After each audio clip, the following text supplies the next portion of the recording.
یہ تو خمینی صاحب نے کیا ہے، آیت اللہ خمینی صاحب نے، کہ انہوں نے یہ ایران کے شیعوں کو باور کرایا کہ بھائی جب آئیں گے حضرت مہدی آ جائیں گے، لیکن ہم اب ہاتھ پر ہاتھ رکھ کر بیٹھے رہیں،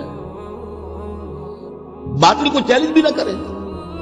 ہمیں کچھ تو کرنا چاہیے، وہ ہاتھ پاؤں ہلانے چاہیے، اور کچھ نہیں تو مہدی کا راستہ جو ہے صاف کرنا چاہیے، تمہید کرنی چاہیے، ان کے راستہ ہموار کیا جائے۔ تو یہ ان کی بڑی عظمت ہے آیت اللہ خمینی صاحب کی، کہ اہل تشیع ایران کے جو ہے ان سے انہوں نے یہ بات منوا لی کہ ہم بالکل انرٹ نہیں بیٹھے رہیں گے، بلکہ اب انہیں نائب امام قرار دے کر،